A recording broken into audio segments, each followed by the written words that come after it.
ప్రజలందరికీ కూడా నా హృదయపూర్వక కృతజ్ఞతలు. ఈరోజు ఇక్కడ చూస్తా ఉంటే ప్రజాస్పందన చాలా అద్భుతంగా ఉంది. అంటే మీరు ఎంత ఇబ్బందులు పడుతున్నారో ఈరోజు నాకు క్లియర్గా అర్థమవుతా ఉంది. అయితే ఈ సమస్య వాటర్ సమస్య ఇంత తీవ్రంగా ఎందుకు ఉంది అని ఒక్కసారి వెనక్కి వెళ్ళి నేను చూశాను.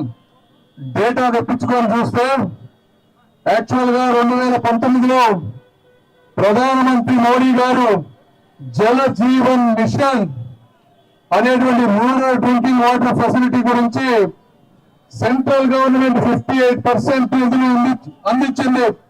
స్టేట్ గవర్నమెంట్ 42% కనుక నిధులు తీసుకుంటే మనకి ఎన్ని వేల కోట్లు 5 నెలల్లో వచ్చాయంటే 14,000 కోట్ల రూపాయలు. 2019లో సెంట్రల్ గవర్నమెంట్ 300 కోట్ల రూపాయలు ఇచ్చింది. అయితే ఆ సంవత్సరం స్టేట్ గవర్నమెంట్ కూడా 300 కోట్ల రూపాయలు మ్యాచ్ చేసి ఆ సంవత్సరం కరెక్ట్ గానే వేశారు. అయితే 2020లో 800 కోట్లు, 2021లో 3,500 కోట్ల రూపాయలు సెంట్రల్ గవర్నమెంట్ ఇచ్చింది. 2022లో 3,500 కోట్లు, అదే 23లో 6,500 కోట్లు, అంటే మొత్తం 1,400 కోట్ల రూపాయల డబ్బు సెంట్రల్ గవర్నమెంట్ దగ్గర ఉంటే స్టేట్ గవర్నమెంట్ 5 సంవత్సరాల్లో ఖర్చు పెట్టినటువంటి మ్యాచ్ చేసింది 2,000 కోట్ల రూపాయలు. అంటే కేంద్రం 14,000 కోట్ల రూపాయలు మనం తెచ్చుకోగలిగితే మనం ఈ ప్రాంతంలో వాటర్ సమస్య అనేది లేకుండా పూర్తిగా చేసుకోగలం. అయితే జగన్మోహన్ రెడ్డి గారు ఇవి వ్యక్తిగత ప్రయోజనాలు కాదు కాబట్టి, ఓట్లు రావు కాబట్టి దీన్ని పూర్తిగా గాలికి వదిలేశారు. అయితే ఈ స్కీమ్ని ఉత్తరప్రదేశ్ కానీ బీహార్ కానీ పూర్తిగా వినియోగించి 1,000 కోట్ల రూపాయలు వాళ్ళు తీసుకువెళ్లారు. మన రాష్ట్రం ఆంధ్రప్రదేశ్ ఎన్నో ర్యాంకులో ఉందో తెలుసా మీకు? మన దేశంలో 28 రాష్ట్రాలు ఉంటే ఈ జల్ జీవన పథకాన్ని వాడుకున్న రాష్ట్రాన్ని అంకే ఎంతో తెలుసా అని అడుగుతా ఉన్నా. 5వ 10వ 15వ కాదు, చిట్ట చివరి నుంచి 27వ ర్యాంకులో ఉన్నామా అని చెప్తా ఉన్నాను. అంటే ఈ ప్రభుత్వం ఏ విధంగా ఉన్న నిధులను వాడుకోకుండా ఈ రోజు ఇంత నీటి సమస్య తీసుకొచ్చారు. మరి ఇక్కడ ఉన్నటువంటి ఎమ్మెల్యే గారిని తీసుకుంటే సుచరిత గారు, ఆమె పవర్ లేని మినిస్టర్, అవునా కాదా? పేరుకేమో హోమ్ మినిస్టర్ ఇచ్చారు. అయితే ఒక సజ్జల రామకృష్ణారెడ్డి గారి ఆదేశం లేకుండా ఒక్క కానిస్టేబుల్ పోస్టు కూడా మార్చలేనటువంటి దౌర్భాగ్యమైన స్థితిలో ఆమె ఉన్నారు. ఆమెను చూస్తే జాలి వేస్తుంది. మరి పోయిన 5 సంవత్సరాల్లో ఆమె ఒక దళితురాలు అయినప్పటికీ కూడా ఎంతో మంది దళితులపై దౌర్జన్యాలు, దమనకాండలు జరుగుతూ ఉంటే కనీసం నోరెత్తి ప్రశ్నించలేనటువంటి మంత్రులు వీరు సామాజిక న్యాయం గురించి మాట్లాడతారు. మరి వారి బంధువుల గురించి మాట్లాడితే మరి ఆమెకు తెలుసో తెలియదో గాని వాళ్ళు ఒక బందిపోట్లలాగా ఈ ప్రాంతం మొత్తాన్ని దోచుకున్నారు అని నేను తెలియజేస్తా ఉన్నాను. ఇది వాస్తవం కాదా అని మీ అందరినీ అడుగుతా ఉన్నాను. పత్తిపాడులో గెలవరని చెప్పి ఆ మనిషిని తీసుకొచ్చి ఇక్కడ నిలబెట్టారు. అదే మన శ్రావణ్ కుమార్ గారిని గురించి మీరు కంపేర్ చేయండి. నీతి నిజాయితీకి నిలువెత్తు నిదర్శనం మన శ్రావణ్ కుమార్ గారు.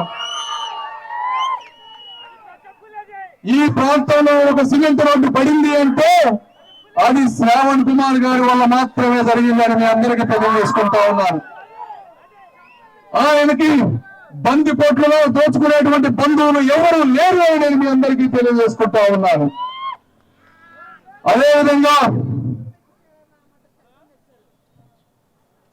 గత 5 సంవత్సరాలు, అంతకుముందు 5 సంవత్సరాలు మా పరిపాలన ఉన్నప్పుడు ఒక్క దళిత సోదరుడికి కానీ సోదరునికి కానీ అన్యాయం, దౌర్జన్యం జరగలేదు.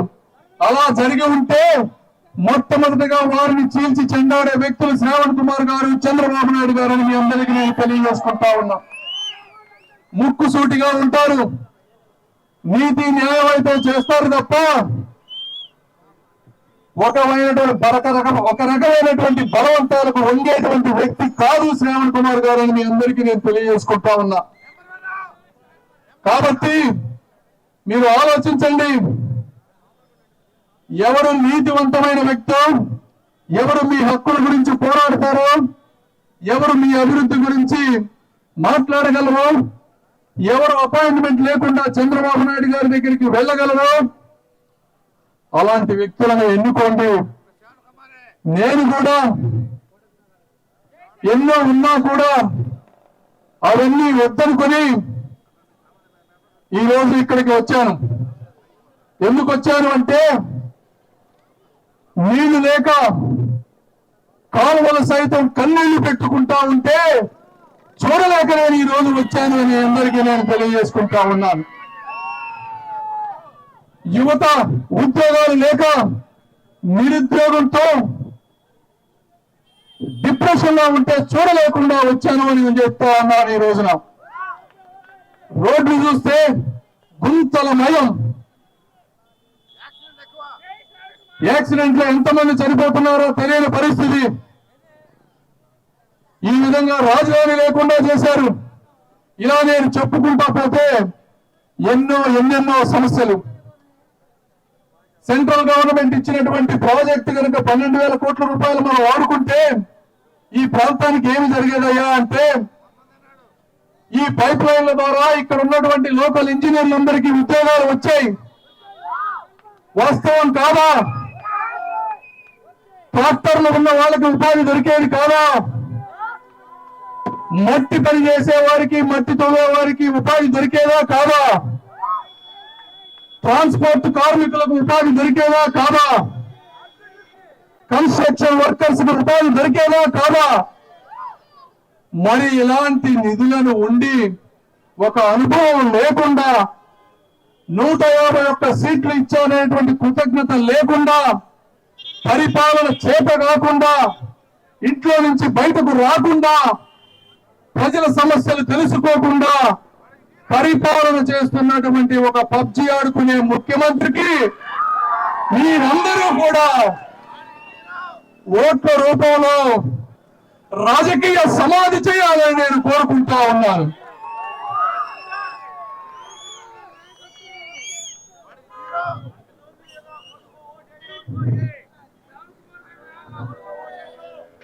చూస్తున్నాను వీళ్ళల్లో ఆవేదన, వాళ్ళలో నుంచి పాపం బూతులు తిట్టేటువంటి పరిస్థితి. అయ్యా అది మన సంస్కృతి కాదు, కాబట్టి మీరు మాట్లాడవద్దు అని నేను చెప్తా ఉన్నాను. కాబట్టి ఏది ఏమైనా ఈ ప్రాంతంలో మమ్మల్ని ఈ విధంగా అపూర్వ స్వాగతం పలికినందుకు మీ అందరికీ మనస్ఫూర్తి కృతజ్ఞతలు తెలుపుకుంటూ, మా జీవితాన్ని మీ సేవ కోసం పరిపూర్ణంగా ఉపయోగిస్తామని, ఏ ఒక్క రూపాయి అవినీతి చేయమని, అవసరమైతే మా సొంత డబ్బు ఖర్చు పెట్టుకుంటాం తప్పించి మీ కష్టాల కన్నీళ్లను గాని, మీ చెమట బిందువులను గాని దొంగిలించము అని చెప్పి నేను మనస్ఫూర్తిగా తెలియజేసుకుంటూ సెలవు తీసుకుంటున్నాను. జై చంద్రబాబు, జై పవన్ కళ్యాణ్, జై అమరావతి, జై ఆంధ్రావళి.